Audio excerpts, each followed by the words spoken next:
कहते हैं हीरे की पहचान जौहरी को ही होती है। अटल बिहारी वाजपेयी जी जैसा अगर कोई जौहरी हो तो वो जिस हीरे को चुनकर निकाले उस हीरे की चमक अपने आप बिखेरती चली जाती है। ऐसी ही पॉलिटिकल बैकग्राउंड रखने वाले व्यक्ति यूपी के पूर्व ये डिप्टी सीएम रह चुके हैं और इस वक्त राज्यसभा सांसद हैं। इसके अलावा भी राजनीति में बहुत सी पोस्ट्स हैं जो इन्होंने संभाली है। प्रमुख रणनीतिकारों में इन्हें गिना जाता है। मेरे साथ मौजूद हैं दिनेश शर्मा जी, स्वागत करता हूं आपका समाचार प्लस पर। बहुत धन्यवाद, बहुत आभार आपका। कॉमर्स के बैकग्राउंड से पॉलिटिक्स तक में आना, इसके बारे में थोड़ा सा बताइए, क्योंकि ये दो फील्ड एक साथ डायरेक्टली तो नहीं चलती हैं। मेरा जो पारिवारिक परिवेश था, मेरे पिताजी एक कर्मकांडी ब्राह्मण थे और शुरुआत के दौर में एक अच्छे पहलवान भी थे। पूज्य दीनदयाल उपाध्याय जी का सानिध्य मेरे पिताजी को प्राप्त था। आदरणीय नानाजी देशमुख जी, अटल बिहारी वाजपेयी जी, इन सब का सानिध्य और जो निकटता है वो मेरे पिताजी से काफ़ी कुछ थी। ये प्रारंभिक दौर था, जनसंघ का प्रारब्ध था और जब भी लखनऊ आना होता था तो कई बार पूज्य दीनदयाल जी का, अटल जी का, नानाजी देशमुख जी का, भंडारी जी का, दत्तोपंत ठेंगड़ी जी का, इन सब का मेरे छोटा सा घर था तो उसमें आना हुआ। और पिताजी को एक जुनून होता था। जनसंघ के प्रारंभिक दौर में ये वो समय था जब पार्टी को बहुत कम आर्थिक संसाधन थे, तो लखनऊ के तमाम लोगों ने, प्रदेश में नहीं देश में तमाम लोग ऐसे थे जिन्होंने अपनी संपत्तियों को बेच कर पार्टी के कामों को किया होगा।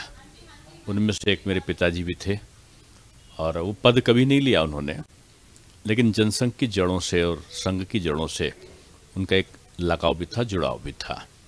उस परिवेश में मेरा प्रारंभिक जीवन प्रारंभ हुआ और मैं शुरू में पढ़ने में, लोग कहते हैं कि मैं अच्छा था क्योंकि मैं थ्रू आउट फर्स्ट डिवीज़न रहा।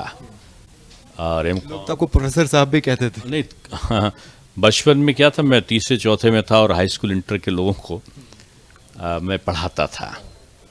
वो लोग अपना होमवर्क मुझसे कराते थे और गोदी में लेके मुझे गुरुजी कहकर टहलाते थे। बाद में तमाम कॉम्पिटिशन्स हुए, उसमें मैं सेलेक्ट हुआ, लेकिन मुझे लगा कि गुरु सबसे बड़ा शब्द होता है और मैंने लखनऊ विश्वविद्यालय में 1100 रुपये में पार्ट टाइम लेक्चरर बना मैं। और ये वो दौर था जब मेरे पिताजी गरीबी के जीवन से ऊपर उठकर अच्छे बिजनेसमैन बन गए चुके थे और मेरे वहाँ सैकड़ों की तादाद में लोग खुद काम करते थे। 2 कार थी, 2 ड्राइवर थे।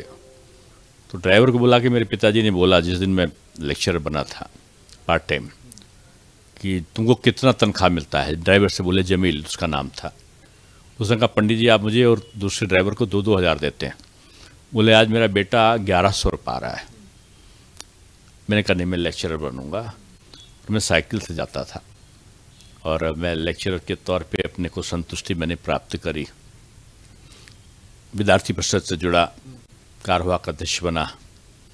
उसके बाद लखनऊ का मैं एक वार्ड अध्यक्ष भी रहा। अटल जी की नज़र उसी दौरान पड़ी थी जब आप एबीवीपी में थे? अटल जी तो बचपन से मुझे जानते थे और एक किस्सा तो ये हुआ कि ज़मीन, छोटा सा कमरा और ज़मीन पे बैठे हुए, पहले ऐसे ही बैठकें होती थी कि बैठक कहीं होती थी और कार्यकर्ताओं के घर में भोजन हुआ करता था। कोई नेता बड़ा या छोटा नहीं होता था। और मुझे याद है कि राजमाता सिंधिया, अटल जी, पूज्य सुंदर सिंह भंडारी जी, जगन्नाथ राव जोशी जी और ऐसे तमाम वरिष्ठतम नेता लोग थे। लखनऊ का एक ऐसबाग जगह है, वहाँ पे जगदीशपुर धर्मशाला है, उसमें नेताओं की, जनसंघ के नेताओं की बैठक हुई। मैं छोटा था, छोटा मिस कम अवस्था थी, 70 का दशक समझिए, आगे का था, मुझे सन अभी ध्यान नहीं आ रहा है। तो घर पे थे और उस समय घर का भोजन हमारे घर पे हुआ, तो धर्मशाला मेरे घर के पास में था। तो सब लोग परोस रहे थे उनको भोजन, तो घर के लोग ही बनाते थे, घर के लोग परोसते थे। तो मुझे भी खीर परोसने के लिए कह दिया, या मैं अपने आप से उठा के परोसने लगा और चम्मच से खीर अटल जी के कुर्ते पे गिर गई। मेरे पिताजी बहुत क्रोधी स्वभाव के थे, जोर से मुझे डांटा, दिखाई नहीं पड़ता। जहाँ बोला दिखाई नहीं पड़ता, तो जितनी बची हुई थी वो भी गिर गई। अब तो मार निश्चित थी कि पिताजी पिटाई कर देंगे, लेकिन अटल जी साहब व्यक्तित्व का व्यक्ति मुझे आज भी याद, उठा के सहला के बोले, अच्छा किया बेटा तूने, तेरा बाप जो है वो कंजूस है। और पादाजी उनको भैया कहते थे वो अटल जी, बोले आपने बहुत दिन से मुझे कुर्ता नहीं दिया है, आज इसीलिए इसने कुर्ता खराब किया, आपको कुर्ता नया मंगा के देना होगा। फिर अटल जी का नया कुर्ता आया, पहना, हास्य में बदल गया। तो बचपन से ही उनका एक प्रतित्व भाव का आशीर्वाद प्राप्त करने का सौभाग्य मुझे मिला। और फिर लखनऊ से चुनाव लड़ने लगे तो मैं लगभग युवा अवस्था का दौर रहा, और मैं उनके संचालन समिति में भी रहा, फिर कार्यालय का इंचार्ज भी बना, और उनके चुनाव का सारा कुछ देखना। आखिरी चुनाव में सौभाग्य मुझे मिला सर्वे सर्वा चुनाव के संयोजन का, और उसी दौरान मैं कह सकता हूँ कि महापौर का जब मुझे टिकट उन्होंने अचानक दिया, तो उनकी अंतिम सभा थी जो मेरे चुनाव में हुई, और उस चुनाव में उन्होंने बोला कि मैं अपने आप को इसमें देखता हूँ। और फिर उन्होंने कहा मैं लोकसभा, ऊपर वाला कुर्ता मैं कुर्ता हूँ, नीचे वाला पैजामा, वो पैजामा पहने थे, यानी नगर निगम, ये दिनेश शर्मा है, मुझे मेरे कुर्ते के साथ पैजामा दो। और उसी एक लाइन पे मैं चुनाव जीत गया। भाजयुमो के कारण युवाओं के बीच में और प्रोफेसर होने के कारण भी युवाओं के बीच में आपको काफ़ी पहचान मिली, और शायद यही कारण रहा कि जब दूसरी बार आपने मेयर का चुनाव लड़ा, कांग्रेस के चेहरे को आपने 1,70,000 से ज़्यादा वोटों से हराया। नहीं, सारे दल मिले हुए थे उस समय, तो संयुक्त प्रत्याशी थे, और ये वो दौर था जब 7 में से 6 सीटें हम सब लोग नहीं जीत पाए थे विधानसभा की, और मेरा सौभाग्य था कि 27 सीटें जो मुस्लिम डोमिनेटेड थीं, अल्पसंख्यक डोमिनेटेड, उसमें से 25 सीटें वार्ड की मैं जीता था, और कोई रुपया नहीं, कोई खर्च नहीं, कोई कार्यालय नहीं, कोई होल्डिंग नहीं, केवल पब्लिक की एक्सेप्टेंस रही, अटल जी का आशीर्वाद था। दूसरे चुनाव में वो नहीं आ पाए थे मेरे, क्योंकि वो बहुत बीमार थे, और पहले चुनाव में उनका आशीर्वाद मुझे था। मैं कह सकता हूँ कि राजनीति की शुचिता, पारदर्शिता, नेताओं की स्पष्टवादिता, बीजेपी के कार्यकर्ताओं का निचले स्तर के कार्यकर्ताओं से, नेताओं का निचले कार्यकर्ताओं से तारतम्यता, एक ऐसे अनुभव हैं जिनका वर्णन आज की राजनीति में नहीं मिलता। और शायद यही कारण है कि भारतीय जनता पार्टी की जो नींव थी कार्यकर्ता, वो धीरे धीरे, बोलते ना एक बीज नन्हा सा एक दिन पौधा बन उगाएगा, धीरे धीरे बढ़ते बढ़ते वृक्ष बड़ा बन जाएगा। तो भाजपा उन कार्यकर्ताओं के, सोने से कार्यकर्ताओं के कारण आज वट वृक्ष के रूप में है, जिसके नेतृत्वकर्ता के रूप में मैं तो कहूँगा अटल स्वरूप, या पंडित जी दीनदयाल उपाध्याय जी के, जिसको कहना चाहिए कि भूल गए रास रंग, भूल गए छकड़ी, 3 चीज़ याद रही, नून तेल लकड़ी। आज जो मोदी जी की जितनी योजनाएं हैं, गरीब कल्याण योजनाएं, ये दीनदयाल जी का एकात्म मानववाद का आर्थिक चिंतन का एक अंश है, कि गरीब उठेगा, कुएं से नीचे कोई पड़ा हो, ऊपर वाला नीचे झुके, नीचे वाला ऊपर उठे, दोनों के हाथ मिले, बराबर आ जाएं। ये चिंतन दीनदयाल जी का था, और यही मोदी जी का है कि गरीब नीचे से ऊपर उठेगा। फिर क्या कारण है कि आज जब लोग चर्चा करते हैं बीजेपी को लेकर, तो उनका ये कहना होता है कि अटल जी के टाइम की जो बीजेपी थी और नरेंद्र मोदी की टाइम की जो बीजेपी है, उसकी वर्क कल्चर में डिफरेंस नजर आता है। समय के साथ बहुत सारे परिवर्तन हुए। दीनदयाल जी के समय की जो जनसंघ थी, वो अटल जी के समय उसमें परिवर्तन हुआ। अटल जी के समय का जो बीजेपी थी, वो आडवाणी जी के समय परिवर्तन हुआ। अब आज की है, आज की मोदी जी का जो नेतृत्व है, वो इस नए युग का परिचायक बन रहा है, लेकिन उन्होंने पुरानी नीतियों को नहीं छोड़ा है। पुरानी नीतियों का अनुसरण करते हुए उन्होंने आधुनिकता के परिवेश को समाहित किया है। यही योग्यता उनको मोदी जी बनाती है। मैजिक मोदी जो चल रहा है आज, उसका मूल कारण यही है कि पिछली विरासत को साथ में लेकर और आगे की जो भविष्य की योजनाएं हैं, वो 50 साल आगे का सोच के चलते हैं। तो यही मैं कह सकता हूँ कि आज मोदी जी का कोई विकल्प पूरे देश में क्या, मैं तो कहूँगा विश्व नेता के रूप में सर्वश्रेष्ठ व्यक्तित्व में से मोदी। आपकी पार्टी में कहलाते हैं, एक तो प्रधानमंत्री नरेंद्र मोदी और अमित शाह की जोड़ी है, और दूसरे योगी आदित्यनाथ कहलाते हैं। योगी आदित्यनाथ के साथ आप लंबा काम कर चुके हैं। वो यूपी मॉडल क्या है जिसको चुनावों में प्रचारित किया जाता है? राजस्थान में भी चुनाव चल रहे हैं और यूपी मॉडल की बात चल रही है। तो मैं तीसरी चीज बताऊं, मैं अटल जी के साथ बहुत काम करा, और मैंने आदरणीय मोदी जी जब पार्टी के राष्ट्रीय पदाधिकारी थे तो वो युवा मोर्चे के प्रभारी थे, और मैं 3 बार युवा मोर्चे का अध्यक्ष रहा हूँ उत्तर प्रदेश का। मैं माननीय मोदी जी के मार्गदर्शन पे भी मैंने संगठन के रूप में काम किया। फिर गुजरात का 3.5 साल प्रभारी रहने के नाते मैंने 7 बार काम किया, और आदरणीय अमित शाह जी ऐसा संगठनकर्ता के नेतृत्व में मैं वो जब राष्ट्रीय अध्यक्ष थे तो मैंने उपाध्यक्ष के रूप में और सदस्यता महाअभियान के प्रभारी के रूप में काम किया। और आदरणीय योगी जी के साथ तो मैं 5 साल तक डिप्टी सीएम रहे हैं, उप मुख्यमंत्री रहा हूं। उसके बाद आपको डिप्टी सीएम नहीं बनाया गया था, लेकिन तब आप राज्यसभा सांसद बनने वाले हैं, ये भी बहुत कम लोग जानते थे। अब इसको बहुत मैं इतना ही कहूँगा कि नहीं बनाया गया शब्द नहीं ठीक है। ठीक ये है कि एक कार्यकर्ता को समय समय पर बीजेपी का जो नेतृत्व होता है वो दायित्व का परिवर्तन करता है। मैं राष्ट्रीय टीम में था, प्रदेश आ गया, प्रदेश से फिर मैं राष्ट्रीय स्तर पर चला गया। तो ये दायित्व परिवर्तन को हटाना नहीं बोलते, ये योग्यता के अनुसार आदमियों के कार्यकर्ताओं के कार्यों का सफल संचालन हो सके, इसलिए ऐसा निर्णय राष्ट्रीय नेतृत्व लेता है। ये यूपी मॉडल, जो जस्ट इससे पहले का सवाल था, ये यूपी मॉडल क्या है जिसे प्रचारित किया जाता है? यूपी मॉडल वो है मोदी जी के ही मॉडल का हिस्सा जो 7 साल पहले थानों के अंदर घुस के स्टेनगन से हत्याएं होती थीं, महिलाओं के साथ अत्याचार होता था, सड़क में गड्ढा या गड्ढे के अंदर सड़क होती थी, बिजली आ जाए तो समाचार होता था। अब बिजली जली जाए तो समाचार है। आज एक एक्सप्रेसवे नहीं था, आधा एक्सप्रेसवे बना था अखिलेश जी के समय, आज 17 एक्सप्रेसवे पे काम कर रहा है। 2 हवाई अड्डे थे, आज 20 हवाई अड्डे काम कर रहे हैं। वहाँ एक भी मेट्रो नहीं थी, आधी मेट्रो बनी थी, आज 7 मेट्रो काम कर रही हैं। आज एशिया की पहली रीजनल ट्रेन दिल्ली से मेरठ तक की अगर कहीं चल रही तो वो उत्तर प्रदेश में चल रही है। आज 100 मोबाइल पूरे देश में बनते हैं तो 70 मोबाइल हमारे उत्तर प्रदेश में बन रहे हैं।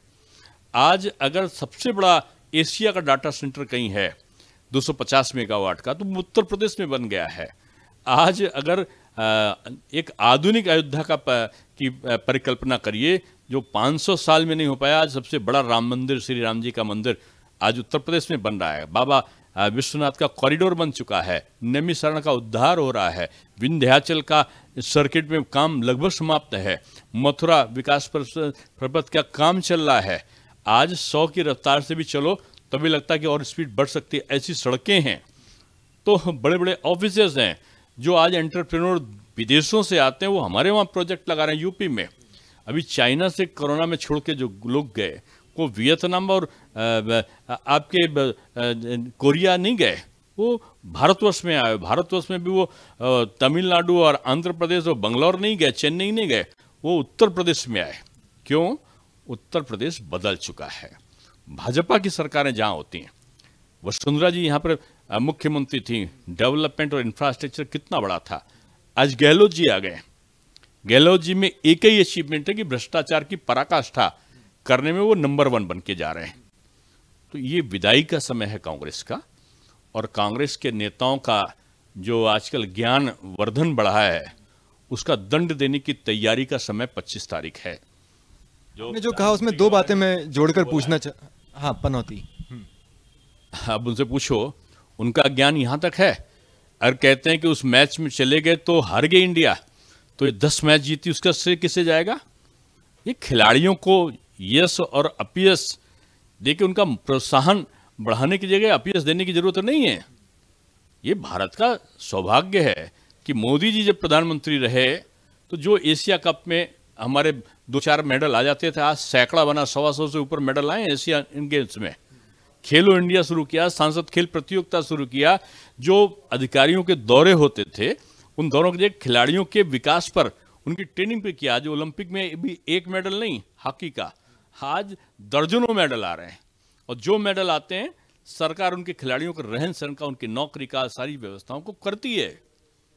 तो ऐसा ओछापन का खरगे जी बोलते हैं उनके पिताजी के बारे में, उनके बाप के बोलते हैं मोदी का बाप, इस प्रकार सबका। सोनिया जी कहती हैं मौत का सौदागर, राहुल जी कहते हैं पनौती, भारत मां कौन है?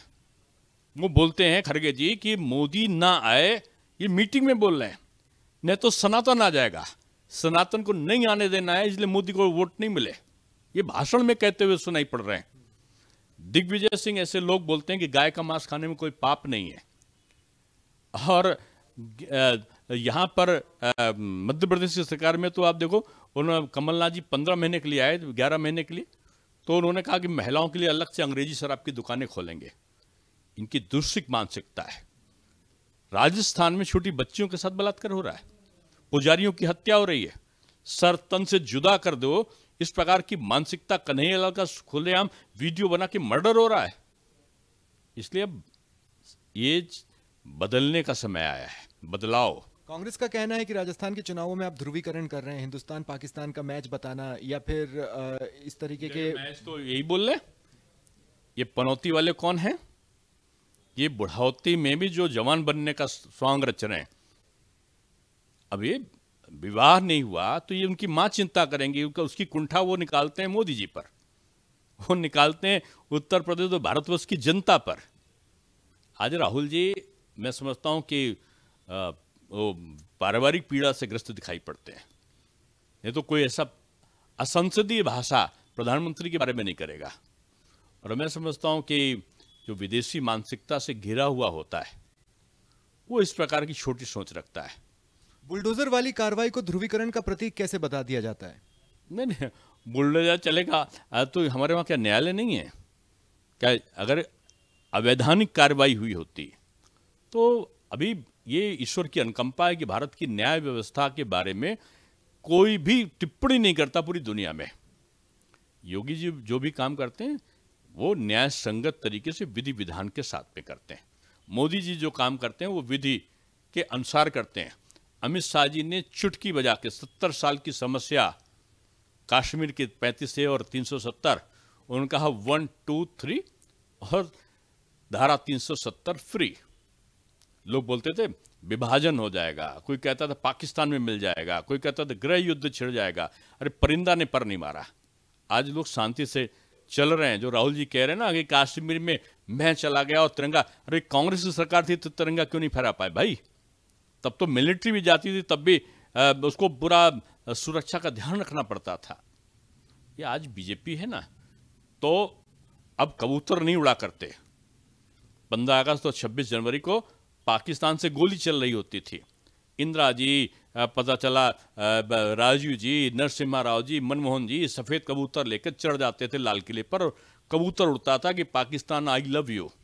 और पता चला पाकिस्तान की तरफ से गोली, और पता चला कि आने के बाद, मारने के बाद वो हजरत बल की बिरयानी में जाके बिरयानी खा के दामादों की तरीके पाकिस्तान चले जाते थे। अब ये नहीं है कि अब आतंकवादी नहीं आते हैं, लेकिन अब भारत में घुसने के बाद में जहन्नुम में जाते हैं। इसलिए बदला हुआ समय है। अब मोदी जी के समय कबूतर नहीं उड़ता, प्यार के लिए हाथ बढ़ता है आगे, लेकिन अगर उन्होंने कोई हिमाकत करने की कोशिश की तो घर में घुसकर मारते हैं। आप भी राजस्थान में घूम रहे हैं, आपको लगता है कि राजस्थान में इस तरह के हालात हैं कि बुलडोजर ही एकमात्र रास्ता बचता है? आप आने दो, भाजपा का सुशासन होता है, वो आंख का डर होता है, ईमानदारी का जो जज्बा है, जो कार्यकुशलता है, काम करने की जो क्षमता है मोदी जी की। मोदी जी मॉनिटरिंग सिस्टम भी उनका गजब का होता है। तो जो निचले के प्रदेश की वो होती है, उनमें आपस में समन्वय होता है। हम लोग जाते थे ना, गुड प्रैक्टिसेस देखते थे महीने में 1-2 बार कि कर्नाटका ने क्या किया, महाराष्ट्र ने क्या किया, गुजरात ने क्या किया, उत्तर प्रदेश ने क्या किया। जो गुड प्रैक्टिसेस हैं सबको लागू करेंगे। एक वर्क कल्चर डेवलप किया है मोदी जी ने। और ये कांग्रेसी लोगों का एक ही वर्क कल्चर है, भ्रष्टाचार। उसमें सबका एक प्रकार की योग्यता है। बीजेपी में तो विकास करने के लिए प्रतिद्वंदता है, और इसमें भ्रष्टाचार करने के लिए प्रतिद्वंदता कांग्रेस में दिखाई पड़ती है। राजस्थान अंतिम दौर है कांग्रेस का। वो दिया जब बुझने लगता है तो आप देखो ना, उसमें रोशनी एकदम बढ़ती है फिर बुझ जाता है। तो ये जो इतना चिल्ला रहे हैं, चीख पुकार इनकी मच रही है, वो इनके विदाई समारोह का संकेत है। इसीलिए आप कहते हैं कि बीजेपी का रिकॉर्ड बीजेपी ही तोड़ेगी, मेरे ख्याल से। निश्चित रूप में। अभी तक मैं दो तिहाई कहता था। आज राजस्थान की धरती पर मैं आया हूं और आपके सामने कह के जा रहा हूं कि 3/4 बहुमत से राजस्थान में बीजेपी की सरकार बनेगी। मध्य प्रदेश और छत्तीसगढ़ में भी बीजेपी जीत कर आएगी। एक सवाल ये भी है कि राजस्थान को देश प्रेम के लिए भी जाना चाहता है, खासकर ऐसे बहुत से इलाके हैं जहां से सेना में जाने वाले युवाओं की संख्या बहुत ज़्यादा रहती है, और ऐसे में कांग्रेस अग्निपथ योजना को एक मुद्दा बना रही है। क्या आपको लगता है कि वो बैकफायर कर सकता है ये मुद्दा? आपको देखिए, वो दुष्प्रचार चाहे जो करे, युवाओं के लिए सबसे आकर्षण का केंद्र आज अग्निपथ बना है, क्योंकि अग्निपथ में जो काम करेंगे उनको उनकी अवधि पूर्ण करने के बाद में विभिन्न प्रकार की जो सुरक्षा एजेंसियां हैं, पुलिस बल है, सीमा सुरक्षा बल है, या तमाम इस प्रकार के संस्थाएं, उसमें प्राथमिकता के तौर पे उनको रोजगार मिलने वाला है। और ये कांग्रेस जानती इस बात को नहीं बोलेगी। वो ये बोली 5 साल बाद क्या होगा। अरे भाई, होगा, उनका भविष्य उज्जवल होगा। मोदी जी के हाथ में सब सुरक्षित हैं।